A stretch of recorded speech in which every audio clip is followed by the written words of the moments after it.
إن الحمد لله نحمده ونستعينه ونستغفره ونؤمن به ونتوكل عليه ونعوذ بالله من شرور أنفسنا ومن سيئات أعمالنا من يهده الله فلا مضل له ومن يضلله فلا هادي له ونشهد أن لا إله إلا الله وحده لا شريك له واشهد ان سيدنا وحبيبنا وطبيبنا وقلوبنا محمد صلى الله عليه وعلى اله واصحابه وبارك وسلم ارسله بالحق بشيرا ونذيرا وداعيا الى الله باذنه وسراجا منيرا.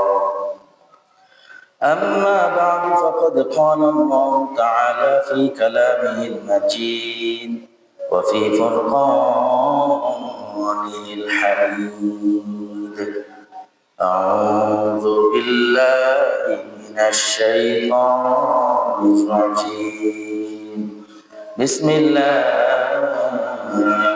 الرحمن الرحيم إن الله وملائكته يصلون على النبي يا أيها الذين آمنوا صلوا عليه وسلموا تسليما اللهم صل على سيدنا محمد وعلى آل سيدنا مولانا কাফনের কাপড় পরতে হবে, পরনের কাপড় থাকবে না, ধনী বলো গরিব বলো আজরাইল কাউকে ছাড়ে না। আল্লাহুম্মা সাল্লি আলা সাইয়্যিদিনা মাওলানা মুহাম্মদ ওয়া আলা আলি সাইয়্যিদিনা। লা ইলাহা ইল্লাল্লাহ লা ইলাহা ইল্লাল্লাহ লা ইলাহা ইল্লাল্লাহ লা ইলাহা ইল্লাল্লাহ লা ইলাহা লা ইলাহা ইল্লাল্লাহ মুহাম্মাদুর রাসূলুল্লাহ সাল্লাল্লাহু আলাইহি ওয়াসাল্লাম। মুহতারাম মুআজ্জাজ, সম্মানিত মুসল্লিয়ানে কেরাম, মুরিদানে কেরাম, আমার যুবক ভাইয়েরা, আমরা সবাই আল্লাহ তাআলার দরবারে লক্ষ কোটি শুকরিয়া জ্ঞাপন করি যে আল্লাহ রাব্বুল আলামিন পবিত্র জিলকদ মাসের আরবি হিজরি সনের 11তম মাসের দ্বিতীয় জুমায় আল্লাহ রাব্বুল আলামিন দুনিয়াবী ব্যস্ততা থেকে আমাদেরকে মুক্ত করে যথাসময়ে আল্লাহ তাআলার ঘরে আসার বসার জুমার খুতবা শোনার তৌফিক দান করছেন। আমরা সেই মহান রবের কৃতজ্ঞতা আদায় করি, শুকরিয়া প্রকাশ করি, আমরা বলি আলহামদুলিল্লাহ। সাথে সাথে রহমাতাল লিল আলামিন, শাফিউল মুজনবিন, সরকারে কাউনাইন, দুজাহানের বাদশাহ, আমাদের প্রাণের নবী, আমাদের হৃদয়ের স্পন্দন মুহাম্মদুর রাসূলুল্লাহ সাল্লাল্লাহু আলাইহি ওয়াসাল্লামের প্রতি লক্ষ কোটি দরুদ সালাম। সম্মানিত মুসল্লিগণ, জুমার দিন একটি ঐতিহাসিক দিন। সপ্তাহের মধ্যে 7টি দিনের মধ্যে সবচেয়ে দামি দিন, গুরুত্বপূর্ণ দিন। এই দিনের সম্পর্কে আল্লাহ রাব্বুল আলামিন আলাদাভাবে একটি কোরআনে একটি সূরা নাযিল করেছেন, সূরাতুল জুমআ। 28 পারাতে সূরাটা আছে। সূরাটা মদিনায় নাযিল হয়েছে।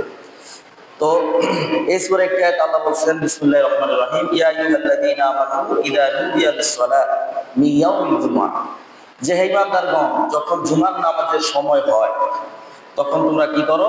নামাজের জন্য চলে যাও। ইযা নুদিয়া লিস-সালাত মিন ইয়াউমিল জুমআ, যখন জুমার দিন জুমার নামাজের সময় হয় তখন তোমরা আল্লাহর ঘরের দিকে চলে যাও। ফাসআউ ইলা যিকরিল্লাহ, আল্লাহ স্মরণ করার জন্য আল্লাহর স্মরণে তোমরা কি করো? আল্লাহর ঘরে চলে যাও। ওয়াদারুল বাইয়, এবং তোমরা বেচা কিনা কাজকর্ম সকল কিছু তোমরা কি করো? বন্ধ করে দাও। তখন আর বেচা কিনা কাজকর্ম করা যাবে না। সকল কাজকর্ম বন্ধ করে, সকল কাজকর্ম ছেড়ে দিয়ে আমাদের আল্লাহর ঘরের দিকে চলে আসতে হবে। এই ওয়াজটা আমরা সবসময় করি। এই সূরাটা এতটাই, এই দিনটা এতটাই তাৎপর্যপূর্ণ, এই দিনটার ব্যাপারে একটা সূরাই নাযিল হয়েছে। তো সেটা থেকে আমরা বোঝা উচিত যে দিনটা কত গুরুত্বপূর্ণ। কিন্তু দেখা যায় আমরা কি হয়ে গেছি, আমরা মনে করি যে আমাদের মসজিদে জামাত 1টা বাজে, অনেক দেরি আছে, গোসল করবো, বাড়িতে একটু বসে থাকবো, অন্যান্য কাজকর্ম থাকলে করবো, তারপরে আজকে দিয়ে আমরা মসজিদে যাব। এই টাইম সেট করার কারণে আমরা আসলে নামাজ থেকে বিমুখ হয়ে গেছি। এই টাইমটা সেট করার কারণে আমরা মনে করি সময় আছে, আরো পরে যাব, নামাজ তো 1টা বাজে। কিন্তু যারা আজানের সাথে সাথে মসজিদে আসে, সবার আগে মসজিদে আসে, এবং যারা লটারি ছাড়া বিকল্প কোনো পথ থাকতো না, সুবহানাল্লাহ, লটারি করতে হইতো মানুষ এই পরিমাণ। লটারি আমরা কি জন্য করি বলেন তো? পুরস্কার দেবে মনে করেন 10টা, এখানে মানুষ হচ্ছে 100 জন। তো 100 জন থেকে যদি আমরা 10 জন বাছাই করতে চাই, তখন কি করি আমরা? লটারি করি। কারণ পুরস্কার তো আমার 10টা, আমি 100 জনকে কিভাবে দেব? তদ্রূপ প্রথম কাতারে বসার সওয়াব আর মসজিদে আগে আসার সওয়াব সম্পর্কে যদি মানুষ জানতো, তাহলে এটার জন্য এই পরিমাণ প্রতিযোগিতা হইতো যে সেটার জন্য লটারি ছাড়া বিকল্প কোনো পথ থাকতো না। কিন্তু আজকে আমরা দুনিয়াদারিতে প্রতিযোগিতা করি, আজকে আমরা আখিরাতমুখী হওয়ার জন্য কোনো প্রতিযোগিতা আমরা করি না। মসজিদের প্রায় গ্রামের প্রায় মসজিদে সপ্তাহের কোনো না কোনো দিন আমরা কোনো মৃত্যুর এলান শুনি। আমরা মৃত্যুর এলান শুনি, কিন্তু আমাদের ভিতরে কোনো অনুশোচনা আসে না। আমরা মৃত্যুর এলান শুনি, জানাজা অংশগ্রহণ করি, আমাদের মতো কত মানুষ চলে যাচ্ছে, কিন্তু আমরা পরিবর্তন হচ্ছি না। আমার আজকের বিষয় এটা না, এটা বলার উদ্দেশ্য হচ্ছে আমরা জুমার দিন আগে আমরা মসজিদে আসি না, আমরা পরে আসি। আমরা পরিপূর্ণ আলোচনাটা, জুমার খুতবাটা আমরা বুঝতে পারি না, জুমার পরিপূর্ণ সওয়াব থেকে আমরা বঞ্চিত হই। যদি আমরা আগে আগে চলে আসতে পারি, দেখেন সাহাবায়ে কেরামের মধ্যে কি হতো জানেন? আমল নিয়ে প্রতিযোগিতা হইতো, আমল নিয়ে ওনারা প্রতিযোগিতা করতেন, কার থেকে কে বেশি আমল করবেন। আর আজকে আমরা অর্থ সম্পদ নিয়ে আমরা প্রতিযোগিতা করি, তাই না?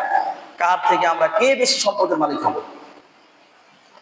সম্পদ অর্জন করা দোষের কিছু নয়, সম্পদ অর্জন করতে ইসলাম নিষেধ করে নাই, কিন্তু আগে আল্লাহর হুকুমগুলি আমাদের মানতে হবে, তারপরে আমরা আমাদের দুনিয়াবী কাজগুলি আমাদের করতে হবে। আল্লাহ রাব্বুল আলামিন আমাদেরকে বোঝার তৌফিক দান করুন, সবাই বলি আমিন। একটা কোট করবো একটা বিষয়, এই যে সারা পৃথিবীতে আমরা আসলে প্রায় 200 মিলিয়ন মুসলিম, প্রায় 200 কোটি মুসলিম আছি আমরা, প্রায় 57টা সংখ্যাগরিষ্ঠ মুসলিম দেশ সারা পৃথিবীতে। আপনি দেখেন কোন একটা, যে ফিলিস্তিনে যে ইসরায়েলে বর্বর গণহত্যা চালানো, আমরা এই 57টা দেশ মিলে পারছি ইসরায়েলের বিরুদ্ধে কিছু করতে পারিনি। সারা পৃথিবীতে একটা মাত্র খ্রিস্টান ইহুদি দেশ ইসরায়েল, সারা পৃথিবীতে তাদের জনসংখ্যা 1 কোটির থেকে কিছু বেশি। সারা পৃথিবীতে তাদের জনসংখ্যা 1 কোটি থেকে কিছু বেশি, একটা মাত্র ইহুদি দেশ সারা পৃথিবীতে। এই ইহুদিরা সারা পৃথিবীটাকে নিয়ন্ত্রণ করতেছে আজকে। সারা পৃথিবীর অর্থ ব্যবস্থা, সারা পৃথিবীর রাজনৈতিক ব্যবস্থা, সামাজিক ব্যবস্থা তারা নিয়ন্ত্রণ করতেছে। আর আমরা ভোগ বিলাসিতা, আরাম আয়েশের মধ্যে আমরা আছি।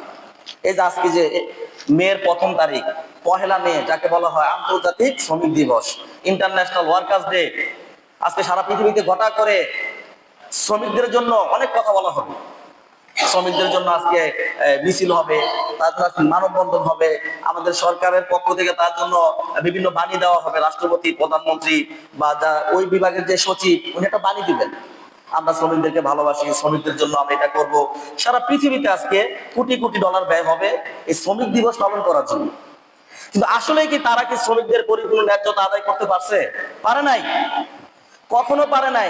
এই যে আমরা যে আজকে সারা পৃথিবীতে, বাংলাদেশ সহ, আজকে কিন্তু একটা সরকারি ছুটির দিন, দরিদ্র সরকারি চাকরিজীবীরা আক্ষেপ আছে শুক্রবার দিন ভরাতে তারা এক্সট্রা কোনো ছুটি পাচ্ছে না।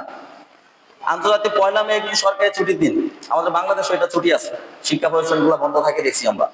তো 1886 সালে প্রথমে আমেরিকার শিকাগো শহরে শ্রমিকদের একটা বিদ্রোহ হয়। সে বিদ্রোহতে অসংখ্য শ্রমিক মারা যায়। কারণ শ্রমিকদেরকে আগে দীর্ঘ সময় কাজ করাইতো, 16 ঘন্টা, 18 ঘন্টা, 20 ঘন্টা পর্যন্ত তাদেরকে কাজ করাইতো। আমরা জানি ভারতীয় উপমহাদেশে যখন ইংরেজরা শাসন করত, আমাদেরকে দিয়ে জোরপূর্বক তারা নীল চাষ করাইতো। আমরা করতে চাইতাম না, নীল চাষ করা অনেক কষ্টের ছিল। তারা আমাদেরকে নির্যাতন করে, আমাদেরকে আঘাত করে, এক প্রকার বাধ্য করে আমাদেরকে তারা নীল চাষ করাইতো। সেই নীল নিয়ে যেত কোথায়? ব্রিটেনে। ব্রিটেনে গিয়ে তার ব্রিটেনকে সাজাইছে। 200 বছর আমাদের ভারতীয় উপমহাদেশকে শোষণ করে তারা আজকে যে ব্রিটেনকে সাজাইছে, তারা তো সারা পৃথিবীটাকে শোষণ করছে। তারা এখন ব্রিটেন সাজাইছে। এখন এই সুন্দর দেশে যাওয়ার জন্য আমরা কত কিছু করি যাওয়ার জন্য। তো সেই 1886 সালে যখন আমেরিকার শিকাগো শহরে এই শ্রমিকদের বিদ্রোহ হয়, তারপর থেকে আস্তে আস্তে কিছু লোক উপলব্ধি করে শ্রমিকদের জন্য কোনো কিছু করা দরকার। এর পরিপ্রেক্ষিতে 1889 সালের 1 মে ফ্রান্সের প্যারিসে এই দিনটাকে ঘোষণা করা হয় আন্তর্জাতিক শ্রমিক দিবস। তো আপনি একদিন শ্রমিকদের জন্য কথা বলে আপনি কি করবেন? তাদের জন্য একদিন তাদের জন্য আপনি একটু কথা বলে, সভা করে, সেমিনার করে, সিম্পোজিয়াম করে আপনি কি করতে পারবেন? কোনো কিছু সমাধান হবে? হবে না। তাদের জন্য সুস্পষ্ট নীতিমালা দরকার, যেটা ইসলাম আমাদেরকে দিয়েছে। আমি যখন এই বিষয়ে ঘাটতেছিলাম, আল্লাহু আকবার, সুবহানাল্লাহ, কোরআন এবং হাদিসে, কোরআনে তো দিক নির্দেশনা দেওয়াই আছে, পাশাপাশি অসংখ্য হাদিসে নবীজি শ্রমিকদের ব্যাপারে কথা বলে গেছেন। সুবহানাল্লাহ। অসংখ্য হাদিসে, সিয়াসিত্তার প্রত্যেকটা হাদিসে শ্রমিকদের ব্যাপারে কথা আছে। শ্রমিকদের অধিকারের কথা, শ্রমিকদের দায়িত্ববোধের কথা, শ্রমিকদের সাথে কি আচরণ করব, তাদের সাথে আমরা কি করব। আজকে আমরা মুসলমানরা কি করে জানেন?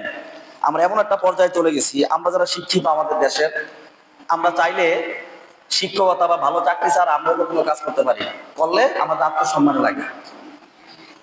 আমি যতটুকু জানি, যদি ভুল হয় কেউ এটা সংশোধন করে দিবেন, শ্রীলঙ্কাতে প্রায় 100% শিক্ষার হার। আমাদের দক্ষিণ এশিয়াতে শ্রীলঙ্কা, ওদের দেশে প্রায় 100% তাদের সাক্ষরতার হার। আমাদের দেশে হয়তো 54% বা 56% হবে। বাংলাদেশ সাক্ষরতার হার মানে যে শুধু সাক্ষরতা করতে পারে ভালোভাবে। কিন্তু শ্রীলঙ্কাতে 100% শিক্ষার হার। ওই দেশের যে একজন সবজি ব্যবসায়ী, সেও শিক্ষিত। আমাদের দেশে যাই না, আপনারা জানেন কিনা, বড় বড় আইটি সেক্টর গুলাতে যারা কর্মরত, ভালো ভালো বেতন, এক একজনের মাসিক বেতন $5,000 $10,000, টাকা না, ডলারে তারা বেতন নেয়। $5,000 $10,000 $15,000 পর্যন্ত মাসিক বেতন নিচ্ছে তারা, বেশিরভাগ শ্রীলঙ্কার। আমাদের পার্শ্ববর্তী দেশ ভারতের, আমাদের দেশের লোকেরা আমরা কি করি? আমরা সস্তায় শ্রম দিই মধ্যপ্রাচ্য দেশগুলোতে, মরুভূমিতে পড়ে থাকি, পাথর টানি, কিন্তু আমরা নিজেরা কি করি না? যোগ্যতা অর্জন করি না।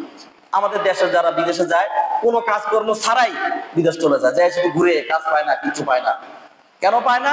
আমাদের ওই রকম যোগ্যতা আমরা অর্জন করে যাইনি।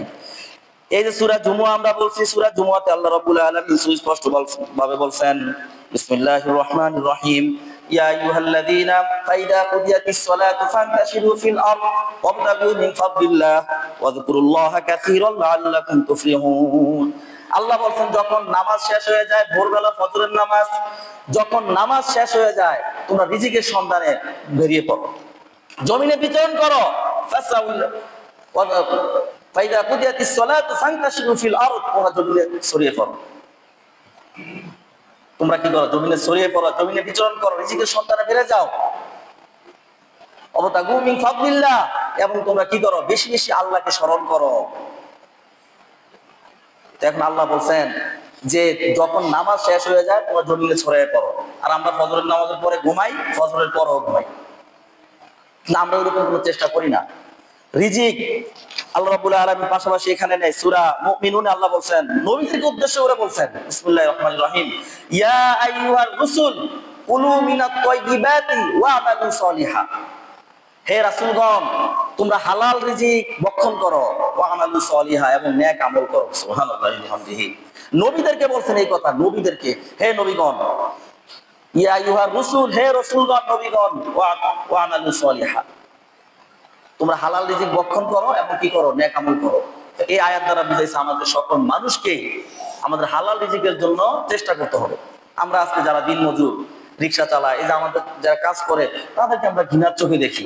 কিন্তু যারা অবৈধ উপার্জন করে, হারামখোর, ঘুষখোর, আমাদের দেশের উচ্চ পর্যায়ের সরকারি কর্মকর্তা প্রায় 98 জন হয়েছে, তারা তো হারাম উপার্জন করে। কথা কি ভুল বলছি আমি? প্রায় 98 জন হবে হারাম উপার্জন করে। আমাদের দেশের মানুষরা, যে আমরা যদি কোনো চোর ধরি আমাদের ঘরে, তাকে আমরা কি নির্যাতন করি? তাকে আমরা মারি, বাইন্দা রাখি, পুলিশে দেই। আর যারা রাষ্ট্রীয় ওই জায়গায় বসে, সামান্য এসির তলে বসে একটা কলমের খোঁচা দিয়ে যারা শত শত হাজার হাজার কোটি টাকা লুপাট করতেছে, তাদেরকে আমরা সম্মান করি, তাই না? তাদেরকে আমরা সম্মান করি সমাজে, তাদেরকে আমরা সালাম দেই, বিভিন্ন মসজিদ মাদ্রাসায় তাদের কাছে পড়ে থাকি, ভাই আমি মাদ্রাসা করবো, কিছু টাকা দেন। ভাই একটা মসজিদ করতেছি, আমাদের মসজিদের কাজ হইতেছে, ভাই আমাদের কিছু অনুদান দেন। তার উপার্জনটা হারাম আমি জানি, তারপর আমরা তার কাছে টাকার জন্য যাই না? আমরা যাই, বাস্তব। ভাই আমি মাঝে ছোট হইতে পারি, আজকে 17 বছর আপনাদের মধ্যে জুমায় খুতবা দেই, অনেক জায়গা দেখে আসছি আমি। আমার আগে যেখানে আমি ছিলাম কুমিল্লাতে, একটা মসজিদ 1 বছরের ভিতরে করে ফেলছে, 1,20,00,000 টাকা খরচ করছে, 1 বছরে কমপ্লিট করে ফেলছে। বিশাল বড় 3000 স্কোয়ার ফিট, ছবি আছে আমার মোবাইলে, দেখেন আপনি বিশ্বাস না হইলে। 3000 স্কোয়ার ফিটের মসজিদ 1 বছরে করে ফেলছে, 1,20,00,000 টাকার মতো খরচ করছে তারা। একটা লোক সরকারি আমিন ছিল, আমিন, 3য় শ্রেণী বা 4র্থ শ্রেণীর সে কর্মচারী হবে, 3য় শ্রেণী হবে সম্ভবত। সে মনে 100 কোটি টাকার মালিক, সে একাই মনে 50-60 লাখ টাকা দিচ্ছে। আমাকে বলাবেন প্রশ্ন করতে, হুজুর সে যে টাকা দেয় তো হারামের টাকা, আপনি কিছু বলেন না কেন? আমি কিছু বলবো, তোমরা কিছু বলো না কেন? আমাকে দিয়ে বলাইবা, আমাকে দিয়ে বলাই তোমরা একটা বিপর্যয় তৈরি করবা। আমি বলতেছি না যে হারাম উপার্জন থেকে কোনো দান গ্রহণ করা হবে না, হালাল উপার্জন থেকে 10 টাকা দান, সেটা আল্লাহর কাছে পছন্দনীয়। আমি তো মসজিদে বলতেছি, আমি কেন ওনাকে আলাদা বলবো আপনি হারাম টাকা কেন মসজিদে দেন? তোমরা যে নিচ্ছ হারাম টাকা মসজিদে, তোমরা কিছু বলো না কেন? দেখি আমার দায়িত্ব। আমি কি বলতে পারবো যে কমিটির লোকেরা এই লোকের তো টাকা নিতে পারবেন না, ওনার উপার্জন হারাম? কেন এলাকার মানুষ জানে না কার উপার্জন হালাল না হারাম? আমি বলতে হবে কেন? এই যে আমরা হারামখোরদেরকে সম্মান করি, তাদেরকে আমরা সেলুট দেই, তাদেরকে আমরা স্যার বলি, কোথাও আসলে আরে সম্মান, কারণ সে কোট টাই স্যুট পরে আসছে, দামি গাড়ি নিয়ে আসছে, ভালো পারফিউম মেখে আসছে। আপনার 100 হাত দূর থেকে গ্রাম আসে, একটা দিনমজুর, সে কাজ করে, রিক্সা চালায়, ভ্যান চালায়, অটো চালায়, তাকে আমরা সম্মান করি না। আল্লাহর কাছে ওই ব্যক্তি, ওই শিক্ষিত যে উপার্জনকারী, হারাম উপার্জনকারী, তার চেয়েও ওই যে দিনমজুরের সম্মান অনেক বেশি, অনেক বেশি। না, আমরা সেটা করি না। আমরা শুধু সম্মান করি কাকে? যার টাকা পয়সা আছে। নবীজি সাল্লাল্লাহু আলাইহি ওয়াসাল্লাম আরো বলেন, তারপর ওমর রাদিয়াল্লাহু তাআলা নবী সাল্লাল্লাহু আলাইহি ওয়াসাল্লাম বলেন, আতুল আজিরু আজরাহু ক্বাবলা আইয়া জুফা আরাকুহু। নবী সাল্লাল্লাহু আলাইহি ওয়াসাল্লাম যে কথা বলছেন, পৃথিবীর কোন ধর্মে, পৃথিবীর কোন দেশের রাষ্ট্রপ্রধান, পৃথিবীর কোন সংবিধান শ্রমিকদেরকে এই পরিমাণ সম্মান দেয় না যে সম্মান আমাদের ইসলাম দিয়েছে। নবী সাল্লাল্লাহু আলাইহি ওয়াসাল্লাম বলছেন, শ্রমিকের, এই কথা সবাই জানে, সুস্পষ্ট সবাই জানে। নবীজি কি বলছেন? শ্রমিকের গায়ের ঘাম শোয়ানোর আগে তার প্রাপ্য তাকে দিয়ে দাও। সুবহানাল্লাহ। কোথাও এটা বলে না, অন্য কোথাও কোন ধর্মে, কোন রাষ্ট্রের কোন সংবিধানে এই কথা বলা নাই। শ্রমিকের গায়ের ঘাম শুকানোর আগে তার প্রাপ্য তাকে দিয়ে দাও। শ্রমিকদেরকে ইসলাম যে কি পরিমাণ মর্যাদা দিচ্ছেন, দুনিয়াতে ম্যাচ চড়াইছেন। সাহাবায়ে ইয়া রাসূলুল্লাহ, আপনিও ম্যাচ চড়াইছেন? বলে হ্যাঁ, আমি পারিশ্রমিকের বিনিময়ে মক্কাবাসীদের ম্যাচ চড়াইছি। সুবহানাল্লাহ বিহামদিহি। দেখছেন, আমার নবীজি পর্যন্ত, কেন আমরা জানি না? আমাদের নবী সাল্লাল্লাহু আলাইহি ওয়াসাল্লাম, আমাদের আম্মা জান খাদিজাতুল কুবরা রাদিয়াল্লাহু তাআলা আনহু, নবী সাল্লাল্লাহু আলাইহি ওয়াসাল্লাম ওনার ব্যবসা দেখাশোনা করেন নাই? বেতনের বিনিময়ে ওনার ব্যবসার মাল নিয়ে সিরিয়া যায় নাই?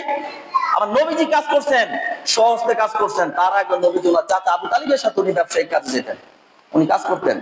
আজকে দেখেন নবী সাল্লাল্লাহু আলাইহি ওয়াসাল্লাম, কোরআনে স্পষ্ট বলা আছে না, ওয়া হালাল্লাহুল বাইয়া ওয়া হারামার রিবা, আল্লাহ ব্যবসাকে হালাল করছেন এবং সুদকে হারাম করছেন। কিন্তু আজকে আমরা মুসলিম উম্মাহ দেখেন ব্যবসা থেকে অনেক দূরে। সারা পৃথিবীতে যদি 20 জন বিলিয়নিয়ার পান, একজনও মুসলমান পাবেন, সব খ্রিস্টান, ইহুদি। সারা পৃথিবীতে 20 জন বিলিয়নিয়ার দেখেন, আপনি মুসলমান পাবেন না। ভারতের হতে একজন পাইতে পারেন, একটা ওষুধ কোম্পানির মালিক, ওনার ব্যাপারে দেখছিলাম। এছাড়া সব মিলিয়নিয়ার সব হচ্ছে খ্রিস্টান, ইহুদিরা। এবং পৃথিবী বড় বড় ব্যবসা কোম্পানি সব তাদের। তারা আমাদের মুসলমানকে আদর্শ ধারণ করে, মুসলমানদেরকে তারা ধারণ করে, তারা আজকে উন্নতির শিখরে পৌঁছে যাচ্ছে। আর আমরা কি করতেছি? আমাদেরকে হয়তো একটা বিষয়, আমাদের কিছু হুজুররা আমাদেরকে জানাইছে, বুঝাইছে, গরিবী হালত ভালো, এটা ভুল কথা। গরিবী হালত একটা অভিশাপ, গরিবী হালত, দারিদ্রতা একটা অভিশাপ, যে দারিদ্রতা মানুষকে কুফরের দিকে নিয়ে যায়। আমরা দুনিয়া আঁকড়ে ধরবো না, দুনিয়া আমাদেরকে আঁকড়ে ধরবো। আমরা দুনিয়ার পিছনে ছুটবো না, দুনিয়া আমাদের পিছনে ছুটবে। এটার ইতিহাস কোনো ছিল না? একটা সময় জ্ঞান বিজ্ঞানের সকল শাখায় মুসলমানরা ছিল না? জাবির ইবনে হাইয়ান, যাকে বলা হয় রসায়ন বিজ্ঞানের জনক, চিকিৎসা বিজ্ঞানের জনক বলা হয়, ইবনে সিনাকে, উমর খৈয়ামকে গণিতের জনক বলা হয়। এরকম অসংখ্য আমাদের ছিল। এই যে আমাদের আব্বাসীয় খলিফার যুগ, আমাদের খিলাফতের 3টা যুগ প্রথমে অতিবাহিত হয়ে যায়। প্রথম হচ্ছে খোলাফায়ে রাশিদিনের যুগ, তারপরে উমাইয়াদের যুগ, আব্বাসীদের যুগ। উমাইয়াদের যুগে আমাদের সারা পৃথিবীতে মুসলিমদের সাম্রাজ্য বৃদ্ধি হয়। আব্বাসীয়দের সময়ে জ্ঞান বিজ্ঞানের চর্চা হয়। বাগদাদ নগরী খলিফা আবু জাফর আল মনসুরের সময় বাগদাদ নগরীতে নিজামুল মুলক একটা মাদ্রাসা ছিল। বাগদাদ নগরী জ্ঞান বিজ্ঞানের এমন পর্যায়ে চলে গেছিল, মঙ্গোলীয়নরা যখন 1200 শতকের দিকে চেঙ্গিস খান যখন হামলা করে বাগদাদ নগরীতে, হায় রে, কত মিলিয়ন মিলিয়ন বই, মিলিয়ন মিলিয়ন বই যে তারা নষ্ট করে ফেলে। জ্ঞান বিজ্ঞানের সকল শাখায় আমাদের মুসলমানদের অবদান ছিল। আজকে আমরা কোথায় আছি দেখেন, আজকে আমরা পিছায় আছি। আমাদেরকে শেখানো হয়, যেমন আমরা যারা মাদ্রাসায় পড়ি দেখেন, আমাদেরকে বিজ্ঞান পড়ানো হয় না, আমাদেরকে ব্যবসা পড়ানো হয় না, শুধু হুজুর হও হুজুর হও। কেন, আর কিছু হওয়া যাবে না? আমাদের দার্শনিকরা কি না ছিল? ইমাম আল গাজ্জালি, উনি পৃথিবীর অন্যতম শ্রেষ্ঠ দার্শনিক ছিলেন। ওনার লেখাগুলো আপনি বলে বুঝবেন আল্লাহ ওনাকে কত নেতা দিয়েছিলেন। ওনারা গবেষণা করছে। আমাদের মাদ্রাসাগুলোতে আজকে গবেষণা করানো হয় না, আমাদের শেখানো হয় শুধু কোরআন পড়বা হাদিস পড়বা, এতটুকু শেষ। আর জ্ঞান বিজ্ঞানের সকল শাখায় ইহুদি খ্রিস্টানরা থাকে। এই যে দেখেন, রিসেন্টলি আমরা একটা বিষয় নিয়ে আলোচনা করি, আমাদের এই রূপপুর একটা পারমাণবিক বিদ্যুৎ কেন্দ্র হয়েছে না? এটা নিয়ে আমরা গর্বিত। আমরা গর্বিত, আমাদের দেশে একটা পারমাণবিক বিদ্যুৎ কেন্দ্র হয়েছে। বিশ্বের 33টা দেশ, আমরা 33তম দেশ। আমাদের আগে আরো 32টা দেশ এই সক্ষমতা অর্জন করছে। আমরা 33 নাম্বার দেশ। এখন বলেন, আমরা গর্বিত কখন হইতাম? যদি এই সম্পূর্ণ প্রযুক্তিটা আমাদের হতো, এর ইঞ্জিনিয়ার গুলো আমাদের হতো, এর যতগুলা কাঁচামাল ছিল সব আমাদের থাকতো, এর রক্ষণাবেক্ষণের দায়িত্ব আমাদের থাকতো, তাহলে আমরা আনন্দিত হতাম। এখন সব কিছু রাশিয়া, এখানে অর্থায়ন করছে রাশিয়া, প্রযুক্তি রাশিয়ার, সব কিছু তাদের। আমরা কি করতে পারছি বলেন তো? আমাদের অর্জন কি? অর্থ দেওয়া। তারা 25 বছর, তারা 10 মিলিয়ন না কত মিলিয়ন ডলার করে তারা 25 বছর ধরে প্রত্যেক মাসে নিয়ে যাবে। তারা আমাদেরকে যেটা করে দিছে, তারা 25 বছর ধরে পার মান্থ সম্ভবত 10 মিলিয়ন ডলার করে তারা নিয়ে যাবে। যদি পার মান্থ 10 মিলিয়ন ডলার করে নেয়, 25 বছরে তারা কত মিলিয়ন ডলার নেবে? আমাদের কি প্রযুক্তি আছে আপনি বলেন? আমাদের নাই। আমাদের বুয়েট আছে, রুয়েট আছে, চুয়েট আছে, কুয়েট আছে। আমাদের আছে রাজনীতি, ছাত্র নেতা বের হয় আমাদের দেশ থেকে, কোনো বিজ্ঞানী আর প্রযুক্তিবিদ বের হয় না। এই যে আমাদের ব্রিজগুলি করছে, আমাদের দাউদকান্দি ব্রিজ, মেঘনা ব্রিজ, এগুলো করছে না জাপানি কোম্পানিরা করছে। আমাদের শীর্ষস্থানীয় বিজ্ঞানীরা হেল্পার হিসেবে কাজ করছে, তাদের সাথে ইঞ্জিনিয়াররা হেল্পার ছিল। এখানে যে ক্যারেন গুলা, যতগুলা কাঁচামাল সব তারা জাপান থেকে আনছে। আমাদের শুধু টাকা, তো টাকা দিয়ে প্রযুক্তি কিনে তো আমাদের ক্রেডিট নেওয়ার কিছু নাই।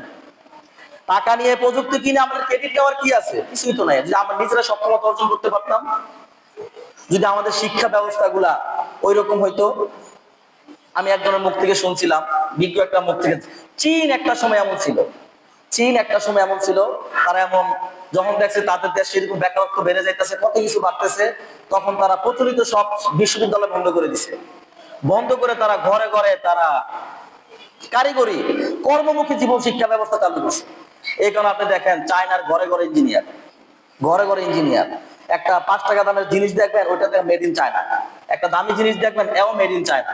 আমাদের প্রত্যেকের ঘরে দৈনন্দিন এমন কোন জিনিস নাই যেটা চায়না থেকে আসে না। আর আমাদের বাংলাদেশের জিনিস আমরা নিজেরাই ব্যবহার করি না। সময় তো হাজিরিন, কর্ম আমাদের দেশে আরেকটা হচ্ছে, দেখেন আমাদের দেশের আমাদের ছেলেরা, আমাদের ভাইয়েরা দেশে কাজ করতে চায় না। যদি আমরা অন্যের কাজ করি লজ্জা লাগে, কিন্তু বিদেশে যে সে কি কাজ করতে পারে, অন্যের কাজ করে, তখন তার লজ্জা লাগে। বিদেশ যে ওখানে তো সুইপারি করে, মার্কেটের ক্লিন করে খাইছেন। সময় তো হাজিরিন, এই কারণে নবী সাল্লাল্লাহু আলাইহি সাল্লাম বলেছেন, তোমরা শ্রমিকদের সাথে সৎ ব্যবহার করো, ভালো আচরণ করো, তাদেরকে তোমরা কোনো কষ্টদায়ক কাজ চাপিয়ে দিবা না। আমরা দেখছি অনেক সময় আমরা শ্রমিকদের সাথে দুর্ব্যবহার করি। যারা আমাদের কাজ করতে আসে, তারা যদি আমাদের কাজ করে, আমরা কোনো ভুল করলে তাদেরকে আমরা বকা দেই, ধমক দেই, ঠিক মতো টাকা দেই না। দেখেন এই ব্যাপারে আমার নবীজি সমাধান দিয়ে গেছেন। নবী সাল্লাল্লাহু আলাইহি সাল্লাম বলেন, আফু আনহু ফি কুল্লি ইয়াউমিন 70 মাররা। এক সাহাবী বলেন, ইয়া রাসূলুল্লাহ, যদি তারা ভুল করে আমি কি করব? বলে, যদি তারা ভুল করে তুমি তাদেরকে ক্ষমা করবা। বলে, তারা কতবার ভুল করবে আর আমি কতবার ক্ষমা করব? নবীজি বলছেন, তুমি তাদেরকে দৈনিক 70 বার ভুল করলো, 70 বার ক্ষমা করবা। সুবহানাল্লাহ। কি বলছে? 70 বার ভুল করলে 70 বার ক্ষমা করবা। আমাদের আছে ক্ষমা? নাই। আমরা দেখেন দুঃখ লাগে আমাদের হাই সোসাইটি গুলাতে যাদের বাসায় কাজ করে, আমাদের গরিব ঘরের মেয়েরা ছেলেরা, প্রায় সময় দেখি তাদের ঘরে গৃহকর্মী নির্যাতন হয়, লোহা দিয়ে সেকা দেয়, কত কঠিন মারাত্মক ভাবে তাদেরকে নির্যাতন করে। তো তাই না, আমাদের যারা কাজ করে সামান্য ভুল হইলে আমরা তাদেরকে বকা দিই, গালাগালি করি, তাদের টাকা আটকে রাখি, দিতে চাই না, তাদেরকে অনেক কাজ করাই না, তাদের সাধ্যের বাইরে তাদেরকে কাজ করানো যাবে না। এটাও নবী সাল্লাল্লাহু আলাইহি ওয়াসাল্লাম নিষেধ করে দিয়েছেন যে তাদের সাধ্যের বাইরে তোমরা তাদের দিয়ে কোনো কাজ করাবা না, যদি করাইতে হয় তোমরা তাদের সাথে সহযোগিতা করবা। একবার এক তাবেঈ উজরি রাহমাতুল্লাহ আলাইহি আবু যর গিফারী রাদিয়াল্লাহু তাআলা অনেক বড় সাহাবী ছিলেন, নাম শুনছেন না? আবু যর গিফারী রাদিয়াল্লাহু তাআলা নবীজির খুব প্রিয় একজন সাহাবী ছিলেন। দেখলেন উনি এবং ওনার যে কাজের লোক একই পোশাক পরে আছে। উনি অবাক হয়ে গেলেন, হে আল্লাহর নবী, সাহাবী, আপনি যে পোশাক পরে আছেন আপনার কাজের লোক তো একই পোশাক পরে আছে, পার্থক্য নাই, ব্যাপারটা কি? আপনি তো চাইলে একটু ভালো পোশাক পরতে পারতেন, তাকে একটু নরমাল পোশাক পরাইতে পারতেন। সে বলছেন, নবীজি বলে গেছেন তুমি শোনো নাই, তোমাদের যারা কাজের লোক হবে তারা তোমাদের অধীনস্থ, তোমরা নিজে যা খাবে তাকে তা খাওয়াবে, নিজে যা পড়বে তাকেও তা পড়াবে, তাদের ব্যাপারে কোনো অবিচার করবা না। আজকে কি হয় জানেন? আমরা দেখি, আমি আগে দেখছি, দেখেন দেখে আসছি, বুয়া কথা একটা বলি না, আমরা তো খাবার খেতাম মুসল্লিদের ঘরে, নিজেদের জন্য একরকম রান্না হয়, কাজের লোকের জন্য আরেক রকম রান্না হয়, কি হয় না? একবার দেখলাম এক হাজী সাহেব, আমার খুব প্রিয় মানুষ ছিল, চিনবেন না আপনারা, এই কারণে বলতেছি, খুব আমার সাথে ভালো সম্পর্ক ছিল, ওনার এখনো আছে। আমরা যে খাইতাম ডাইনিং টেবিলে, আমিও সাহেব আমাকে সম্মান দিত, আমাদেরকে আমরা ডাইনিং টেবিলে বসে খাইতাম, খুব ভালোভাবে খাওয়াইতো। কাজের লোকদেরকে দেখলাম বাড়ির বিল্ডিং এর নিচে সিঁড়ির উপরে তাদেরকে খাবার দিছে। বিষয়টা আমার হৃদয়ে লাগছে খুব। আমি বললাম, ভাই তাদেরকে ভিতরে বসানো যায় না? না না ভাই, তাদের গায়ে সমস্যা, তাদের গায়ে ময়লা ইত্যাদি একটা বুঝ দিয়ে দিছে আমাকে, খুব কষ্ট পাইছি আমি বিষয়টা। আপনি হাজী সাহেব মানুষ, আপনি এত ন্যায় নীতি কথা বলেন, সমাজে আপনি বিচার কার্য করেন, আপনার ভিতরে ইনসাফ নাই, আপনিও মানুষকে দুই চোখে বিবেচনা করেন। আরে ভাই, ওই লোকে কাজ করে বলেই তো আপনার পরিবেশটা আজকে সুন্দর হয়েছে। এই কথা ঠিক, ওই কাজের লোকগুলা কাজ করে বলেই তো আমরা ভালো একটা পরিবেশ পাইতেছি না। যদি মেথড না থাকতো, মনে করেন যদি সুইপার না থাকতো, আমাদের বাথরুমের টাঙ্কি গুলা কে পরিষ্কার করতো? আমাদেরগুলো আমাদের পরিষ্কার করা লাগতো না? যদি এই যে কাজের লোকগুলি না থাকতো, দরিদ্র না থাকতো, আমাদের কাজের লোকগুলা কে কে দিত? যে আমরা 8 ঘন্টা 10 ঘন্টা 20 ঘন্টা জমি করি, আমাদের কাজগুলো কে করে দিত? আমরা পারতাম নিজেরা সব করতে? যদি কেউ রিক্সা না চালাইতো, অটো না চালাইতো, যারা এইসব কাজগুলি না করতো, আমাদের কাজগুলি কে করতো? ঘর মিস্ত্রি, রাজমিস্ত্রি, এগুলো তো আল্লাহ করে দিছে। এই ক্লাসিফিকেশনটা, এই শ্রেণী বিন্যাসটা আল্লাহ করে দিছে। সবাই যদি দুনিয়াতে সমান হতো, কেউর কাজ কেউ করতো না। আল্লাহ সবাইকে তো সমানভাবে করে দেয় নাই। আল্লাহ স্তরে স্তরে মানুষকে রাখছে, কাউকে অনেক উপরে রাখছে, কাউকে মধ্যমে রাখছে, কাউকে নিচে রাখছে, একজন একজনের পরিপূরক। আল্লাহ একজনকে দিয়ে আরেকজনের পূর্ণতা দান করেন। সময় তো হাজিরিন, এই কালে বলবো, নবী সাল্লাল্লাহু আলাইহি সাল্লামের শেষ কালে আমার নবীজি মৃত্যুর আগ থেকেই কয়েকটি বাক্য সবচেয়ে বেশি বলতেন, আসসালাত আসসালাত ওয়া মা মালাকাত আইমানুকুম, নামাজ নামাজ এবং আমার উম্মতেরা তোমাদের অধীনস্থদের ব্যাপারে তোমরা সতর্ক থাকো। নামাজের পাশে যারা আমাদের অধীনস্থ, যারা আমাদের অধীনে কাজ করে, আমাদের দোকানের কর্মচারী, আমাদের বাড়ির কাজ করে যারা এরকম আছে, তাদের ব্যাপারে তোমরা সতর্ক থাকো। আল্লাহ রাব্বুল আলামিন নবীজি বলছেন যে কয়েক শ্রেণীর বিরুদ্ধে আল্লাহ রাব্বুল আলামিন হাসরের মাঠে কঠিন হয়ে যাবেন। তার ভিতরে এক শ্রেণীর হবে যারা শ্রমিকদের সাথে ভালো ব্যবহার করে নাই, শ্রমিকদেরকে দিয়ে কাজ করে, তাদের যথাযথ মূল্য পরিশোধ করে নাই। আলোচনা শেষ করে দেব। আমাদের দেশে যারা শিল্পপতি হয়, কোটিপতি হয়, ওদের সম্পর্কে আপনি কতটুকু ধারণা রাখেন আমি জানি না, আমি ধারণা রাখি এই যে যারা বিভিন্ন গার্মেন্টস ফ্যাক্টরির মালিক, হাজার হাজার কোটি টাকার মালিক, তারা 1 কোটি 2 কোটির মালিক না তো, 100-200 কোটি টাকার মালিক না তো, হাজার হাজার কোটি টাকার মালিক। তারা তো চিন্তা করতে পারবেন না। দেখবেন মাঝে মাঝে তাদের গার্মেন্টস এর শ্রমিকরা আন্দোলন করে বেতনের জন্য, বোনাসের জন্য, বকেয়ার জন্য, রাস্তা ব্যারিকেড দিয়ে রাখে, 1 মাস 1.5 মাস হয়ে যায়, কাজ করে তারা বেতন পায় না। অসংখ্য কারখানা ফ্যাক্টরি এমন আছে, মানুষের শ্রমকে তারা পুঁজি করে তারা নিজেরা তাদের সম্পদের পাহাড় করে। ওই ইবাদত, ওই হারামখোরেরা আজকে আমাদেরকে নৈতিকতা শিখায়, তাদেরকে আমরা সম্মান করি, আমাদের বিবেক আজকে পচে গেছে। আমরা একটা দিনমজুরকে আমরা সম্মান দেই না, তাকে আমরা ঘৃণা করি। আমরাও আছি না, আমরা হুজুররা আছি না, দেখেন না হারামখোর টারামখোর যে বেশি হাতিয়া দেয়, তার কি সম্মান, সালাম দেই, তারা দেখলেই চেয়ার থেকে উঠে যায়। একটা দিনমজুর আসলে কথাও বলতে চায় না, তাকে আমি চিনি না। এই দ্বৈত আচরণের কারণে আল্লাহর কাছে আমাদেরকে আসামি হয়ে দাঁড়াতে হবে। সম্মানিত হাজিরিন, পরিশ্রম করে খাওয়া, রোজগার করে খাওয়া, এটা ঘৃণার কোনো বিষয় না। এই যে অবৈধ মানে অলস থাকা, অলস থাকা, পরিশ্রম না করা ইসলাম এটাকে সবচেয়ে কঠিন ভাবে নিষেধ করে। এক ব্যক্তি নবীর কাছে, ইয়া রাসূলুল্লাহ আমাকে সাহায্য করেন, আমি দরিদ্র, আমার কিছু নাই। নবীজি বলছেন তোমার কিচ্ছু নাই? কয় না। পরে কি আছে বলো? একটা চাদর আছে, একটা বিছানার মতো চাদর আছে, আর একটা কি জানি ব্যাগ না কি এর কথা বলবো মনে নেই আমার। এই দুইটা জিনিস নিয়ে আসো আমার কাছে। ওই ব্যক্তি নিয়ে আসছে ঘর থেকে, উপস্থিত সাহাবীদেরকে বলছেন তোমরা কে এটা কিনবা? এক সাহাবী বলছে আমি 1 দিরহামই কিনবো। নবীজি আবারও বললেন এটা কে কিনবে 1 দিরহামের বেশি? কেউ বলে না। ওই ব্যক্তি বলছে আমি 2 দিরহাম দেবো। 2 দিরহাম বিক্রি করে দিলেন। 1 দিরহাম নবীজি ওই ব্যক্তিকে দিলেন, বলে এই দিরহাম দিয়ে তুমি তোমার ঘরের জন্য আজকের মতো কিছু খাবার কিনো, আর এই 1 দিরহাম দিয়ে তুমি একটা কুঠার কিনে আনো, কুড়াল কিনে আনো। সে কুড়াল কিনে আনছে, নবীজি নিজ হাতে ওই কুড়ালের হাতল লাগিয়ে দিছে। আসার কোনা কোলা আসার, নবীজি নিজে আসার লাগিয়ে দিছে এবং বলছে 15 দিন তোমাকে যেন আমি না দেখি। তুমি এটা দিয়ে বাগানে যাবে, তুমি কাঠ কাটবে, কাঠ বিক্রি করবে, 15 দিন পরে তুমি আমার সাথে দেখা করবে। ওই ব্যক্তি চলে গেলেন, 15 দিন পরে আসছেন, 10 দিরহাম নিয়ে আসছেন। ওয়া রাসূলুল্লাহ আমি 10 দিরহাম নিয়ে আসছি। নবীজি বলছেন তুমি যেটা উপার্জন করছো সেটা তুমি মানুষের কাছে তুমি কত চাইবা? মানুষ তোমাকে দিতে পারে, নাও দিতে পারে। তুমি আজকে নিজের হাতে উপার্জন করছো, নিজ হাতে উপার্জন করা রিজিক আল্লাহর কাছে সবচেয়ে বেশি পছন্দনীয়। 2টা হালাল জিনিস ইসলামে নিষিদ্ধ। 1 নাম্বার কি? যে স্বামী স্ত্রীকে তালাক দেয়, জায়েজ কিন্তু নিকৃষ্ট জায়েজ। আর একটা হচ্ছে ভিক্ষাবৃত্তি, যেটা আমাদের দেশে আজকে প্রচুর বেড়ে গেছে। আপনি বড়বাজার যান, চান্দিনা যান, কুমিল্লা যান, আপনি দাঁড়াবেন একটা দোকানে, পাশে দেখবেন 2জন 3জন ফকির আপনাকে দিয়ে ফেলছে। মহিলারা বোরকা পরে আসে, গায়ে পর্যন্ত হাত দিয়ে ফেলে। ভালো ভালো মানুষ পরিশ্রম করার কাজে লোক পাইবেন না। যে আপনি এখন আপনার ধান নিতেছেন, বাড়িতে লোক নাই, ওদেরকে বলেন মা আমাদের এখানে কাজ করো, টাকা দিন, কাজ করবে না, ভিক্ষা করবে। এত পরিমাণ ভিক্ষুক আমাদের দেশে বেড়ে গেছে। তো যাই হোক, আল্লাহ রাব্বুল আলামিন আমাদেরকে পরিশ্রম করার মানসিকতা অর্জন করার, কারণ পরিশ্রম করলে কখনো সম্মান কয় না, সম্মান বাড়ে। আল্লাহ রাব্বুল আলামিন আমাদের সবাইকে পরিশ্রমী হওয়ার, এমনকি হালাল, নিজ হাতে হালাল রিজিক অর্জন করার, হালাল থেকে গ্রহণ করার, হারামকে বর্জন করার তৌফিক দান করুক। ওয়া আখিরু দাওয়ানা আলহামদুলিল্লাহি রাব্বিল আলামিন।